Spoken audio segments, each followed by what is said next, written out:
হচ্ছে অবস্থান কর্মসূচি যতদিন পর্যন্ত আমাদের জুলাই সনদ মানে সাংবিধানিকভাবে জুলাই সনদ না দিবে আর ঘোষণাপত্র না দিবে ততদিন পর্যন্ত আমরা শাহবাগ ব্ল্যাকেট করে রাখবো, অবস্থান কর্মসূচি করে রাখবো।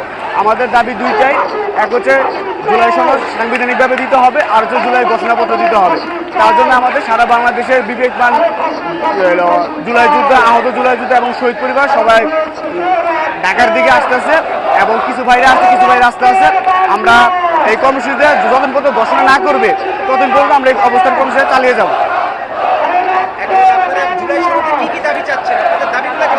জুলাই সনদ থাকবে আমাদের আন্দোলনের শহীদদের রাষ্ট্রীয় স্বীকৃতি, আহতদের যারা জুলাই যোদ্ধা গাড়ি আছে তাদের স্বীকৃতি লাগবে, তাদের সুরক্ষা আইন লাগবে, তাদের আপনার মানে তাদের যে চিকিৎসাটা আছে এদের চিকিৎসাটা সরকারিভাবে বহন করতে হবে। এইগুলো আমাদের চাওয়া আর কি।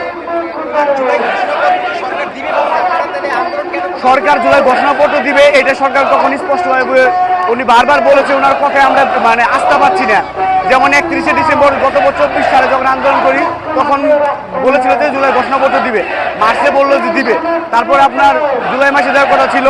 তারপর আমরা যখন আওয়ামী লীগ ডিস্ট্রিক্টের জন্য সমাবেশ করি, অবস্থান কর্মসূচি করি, তখন বলেছে 30 কার্যদিবসের মধ্যে দিবে, কিন্তু বারবার কথাগুলো মিস্টেক হয়ে যাচ্ছে।